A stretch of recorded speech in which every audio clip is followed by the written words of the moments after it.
कथेचं नाव आहे highway NH-160। आपल्याला तर माहीत आहेच की कोरोना काळात सगळ्यांचे किती हाल झालेले ते। जसा कोरोना केसेस कमी होऊन नुकतीच अनलॉकिंगची प्रक्रिया सुरू झाली, तसं जीवन पुन्हा पूर्ववत सुरळीत चालू व्हायची चिन्ह दिसत होती। गव्हर्नमेंट गाईडलाईन्स निघाल्या आणि सर्व पर्यटन स्थळं पुन्हा आधीसारखी चालू लागली। जवळजवळ 7-8 महिन्यांच्या मोठ्या बंदिवासानंतर कुठे बाहेर मनसोक्त फिरण्याचा योग चालून आलेला। ही संधी दौडून नव्हती चालणार।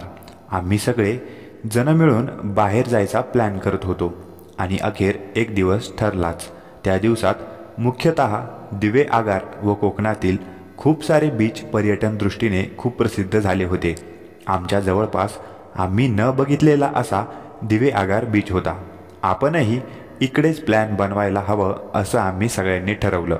मी, माझी मोठी ताई, तिचा नवरा, आम्ही त्यांना भाऊ म्हणत असू, आणि माझी छोटी ताई असे 4 जण शनिवारी सकाळी जाऊन रविवारी घरी असं 2 दिवसांचा बेत ठरला।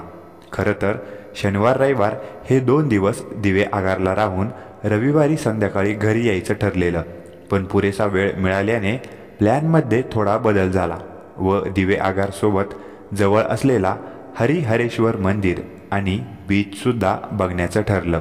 शनिवारी दिवे आगार मनसोक्त फिरून रविवारी सकाळी हरिहरेश्वरला निघायचं होतं, पण काही कारणावास्तव थोडा उशीर झाला। मग दुपारचं जेवण करूनच हरिहरेश्वरला जायला निघालो। वास्तविक हा अंतर 1.5 तासांचा आहे। आम्हाला पोचायलाच चांगली संध्याकाळ झालेली। कधीकधी प्लॅनिंग मॅनेजमेंटमध्ये गडबड झाल्यावर पुढच्या सगळ्या प्रवासाचा बट्ट्याबोळ होऊन जातो।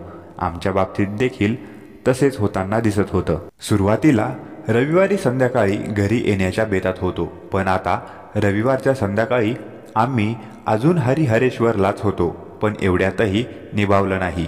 हरिहरेश्वरला दर्शनासाठीची गर्दी, त्यात खरेदी आणि नंतर समुद्रकिनारी फिरण्यामध्ये गेलेला वेळ, या सर्वांमध्ये आमचा आता चांगलाच वेळ गेलेला। एव्हाना रात्रीचे 9 वाजत आलेले। आता लवकर घरी निघायलाच हवं। घरी कळवलं तेव्हा तिकडून देखील बराच ओरडा मिळाला। वास्तविक पाहता आम्ही दिवे आगारवरून हरिहरेश्वरला यायला श्रीवर्धन रोडने आलेलो, पण आता जाताना हा रस्ता खूप दूरचा झाला असता। आता हरिहरेश्वरपासून पनवेलला जाण्यास 2 रस्ते होते। एक म्हणजे माणगाव मार्गे जिकडून आम्ही जाणार होतो, आणि दुसरा रोहा घाट मार्गे। निघता निघता 9 वाजलेले। आम्ही इकडूनच जेवून निघायचं असं ठरवलं। ह्याला 2 कारणं होती। एक म्हणजे पुढे हॉटेल मिळेल की नाही याचा भरोसा नाही, आणि दुसरं म्हणजे एकदा जेवून घेतलं की सलग कुठेही न थांबता जाता येईल घरी। रात्रीचं जेवण करून साधारण 10च्या सुमारास आम्ही घरी जायला निघालो। तसा हरिहरेश्वर ते पनवेल असा 4 तासांचा एकूण प्रवास होता, पण मध्ये ट्रॅफिक वगैरेमुळे आम्ही 5 तास लागतील असं पकडून चालत होतो। आम्ही म्हसळा माणगाव मार्गे जाणार होतो। तो रस्ता देखील सोयीचा होता। गाडी मीच चालवत होतो, बाजूला भाऊ आणि पाठीमागे दोघी ताई। ताईने आधीच गाडी हळू चालवण्याबाबत बजावलं होतं। मी देखील नॉर्मल स्पीडवर कोणतीही घाई न करता गाडी चालवत होतो। तासाभरात आम्ही म्हसळाला पोचलो, पण म्हसळाच्या टी पॉईंट जिकडे 3 रस्ते एकत्र येऊन मिळतात, पोलिसांची नाकाबंदी दिसली। आधी तर आम्ही चक्रावूनच गेलो, कारण ज्या रस्त्याने आम्हाला जायचं होतं नेमकं तिथेच पोलिसांनी नाकाबंदी केलेली।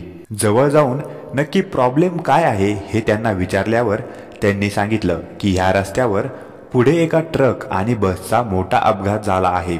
परिणामी इकडून मुंबईला जाणाऱ्या सर्व गाड्या रोहा रोडने पाठवण्यात येणार आहेत। तुम्हालाही तेथूनच जावे लागेल। झालं कल्याण। आधीच जायला इतका उशीर झालेला, त्यात आता हा चांगला रस्त्यावर अपघात। रोहा रोड देखील चांगलाच होता, पण तो रस्ता पडला घाटमार्ग, आणि रात्रीच्या प्रहरी घाटमार्गे जाणे हे मला पटणारे नव्हते। गेली 6 वर्षे मला ड्रायव्हिंगचा अनुभव होता, आणि ह्या वर्षांमध्ये एक अनुभवी ड्रायव्हर म्हणून मी सुद्धा कधी रात्री अपरात्री ड्रायव्हिंग करण्याची जोखीम उचलली नव्हती। पण आता दैवयोगाने नशिबात पहिल्यांदाच ही वेळ आलेली। मी त्वरित मॅप चेंज केला आणि रोहा रोडला गाडी वळवली। कोणाच्याच मोबाईलला नेटवर्क नव्हतं, पण नशीब बलवत्तर म्हणून मी ऑफलाईन मॅप घरातून निघतानाच डाउनलोड केलेला. म्हसळा रोडच्या सर्व गाड्या ह्या रोह्याच्या रस्त्याने वळवल्यामुळे थोडीफार रहदारी होती, पण थोडेच वेळ. जसं आम्ही घाट माथ्याच्या जवळ जाऊ लागलो तसं रहदारी एकाएकी नाहीशी झालीशी वाटली. मी गाडीचा वेग जरा कमी केला आणि सावधानता बाळगून घाट चढू लागलो. घाटात गाड्यांची रहदारी नसल्यामुळे गाडी चालवायला एवढे कष्ट पडत नव्हते. एव्हाना रात्रीचे 1 वाजत आलेले. गाडी वळणांमधून वळणे घेत होती. समोरचा रस्ता काळोखाच्या अजगर विळख्यात गुडूप झालेला. गाडीच्या हेडलाईटचा प्रकाश देखील दूरपर्यंत पोहोचत नव्हता. पण मनात भीती आणून स्वतःचं मनोधैर्य खचवण्यात अर्थ नव्हता. गाडीमध्ये कोणीच झोपले नव्हते. जेव्हा माणूस त्याचे सामान्य आयुष्य जगत असतो तेव्हा त्याला 1000 चुका करण्याची जणू मुभा असते, कारण त्या चुकांनी त्याचा तेवढा नुकसान होत नाही. हा निसर्ग नियम आहे की आणखी काही देव जाणे. पण जेव्हा तोच मनुष्य अडचणीत असतो, सर्व बाजूने खचलेला असतो किंवा निरुपाय असतो, तेव्हा त्याने केलेली एक छोटी चूकसुद्धा त्याच्या विनाशाला कारणीभूत ठरत असते. ही म्हण माझ्यासाठी खरी ठरेल असं तेव्हा कधीच वाटले नव्हते. घाटाच्या वळणावर मी संत गतीने गाडी चालवत होतो, पण जसा वळणाचा रस्ता संपून सरळ रस्ता लागला तेव्हाच मी ती छोटी चूक केली. मी गाडीचा वेग थोडा वाढवला, पण हा वेग मला फार काळ टिकवून ठेवता आला नाही, कारण जसा मी गाडीचा वेग वाढवला तसा एकाएकी अचानक गाडीच्या मध्ये बाजूच्या जंगलामधून एक प्राणी, माझ्या माहितीप्रमाणे एक माकडच आमच्या गाडीमध्ये आला. गाडी वेगाने असल्या कारणाने मला अर्जंट ब्रेक मारणे भाग होते. ते माकड गाडीच्या इतके जवळ आलेले की मला गिअर कमी करून ब्रेक मारण्या एवढा पण वेळ मिळाला नाही आणि मी गिअर कमी न करताच ब्रेक मारला आणि जे नको व्हायला हवं तेच झालं. गाडी भर रस्त्यात बंद पडली. त्या माकडाला काही झालं नाही. ते बाजूच्या जंगलात जाऊन दिसेनासे झाले, पण आमची गाडी बंद पडून गेली. जशी गाडी बंद पडली तसं पहिल्यांदाच हा घाट चढल्यापासून त्या रस्त्याचा थरारकपणा जाणवला. समोरचा रस्ता जो अजूनपर्यंत गाडीच्या हेडलाईटमुळे तग धरून राहिलेला, तो देखील एखाद्या उंदराला अजगराने गिळंकृत करावा तसा अंधारामध्ये गुडूप झाला. मनाची भीती मनामध्येच ठेवली आणि इग्निशन चालू केला. गाडीने करंट पकडला, पण गाडी चालू झाली नाही. पुन्हा एकदा प्रयत्न केला, पुन्हा तेच. गाडीमध्ये कोणताही फॉल्ट नव्हता. कुठे दूरच्या प्रवासाला जाताना मी नेहमी गाडीची नियमित सर्व्हिसिंग करून घेतो. ह्यावेळी देखील 3 दिवसाआधीच सर्व्हिसिंग करून आणलेली. खूप प्रयत्न केले, पण सगळे अयशस्वी. ताईंना चिंता वाटू लागली. बॅटरीचा काहीतरी प्रॉब्लेम असू शकतो, मी बाकीच्यांना बोललो. तुम्ही गाडीतच बसा, मी उतरून बघतो काय प्रॉब्लेम झालाय ते. मी मोबाईलची टॉर्च चालू करून खाली उतरलो. माझ्यासोबत भाऊ पण उतरले. त्यांनी टॉर्च धरली. मी गाडीचं बोनेट उघडून पाहू लागलो. गाडी बंद पडून पुन्हा चालू झाली नाही, म्हणून जेवढा आश्चर्यचकित नव्हतो झालो तेवढा बोनेट उघडून झालेलो, कारण गाडीमध्ये कोणत्याही प्रकारचा प्रॉब्लेम नव्हता. मग गाडी बंद पडण्याचं काहीच कारण नाही. मी बोनेट बंद करून गाडीत बसलो आणि पुन्हा गाडी चालू करण्याचा प्रयत्न केला, पण यावेळी मात्र करंट देखील पास झाला नाही. डोक्याचा नुसता संताप होत होता. पण तितक्यात मला आठवलं की कधीकधी बोनेटच्या कार्बोरेटरमध्ये पाणी न टाकल्यामुळे देखील असा प्रॉब्लेम होतो. मी गाडीमध्ये पाणी शोधायला लागलो. एक बाटली होती, पण ती पुरेशी नव्हती. अशा घाटमार्गी थांबून कोणत्या गाडी येण्याची वाट पाहण्यात मूर्खपणा होता.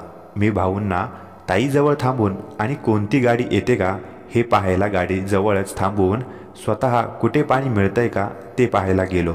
सोबत 2 बाटल्या घेतल्या. जंगल बाहेरून जसं वाटत होतं तसेच आतमधूनही होते.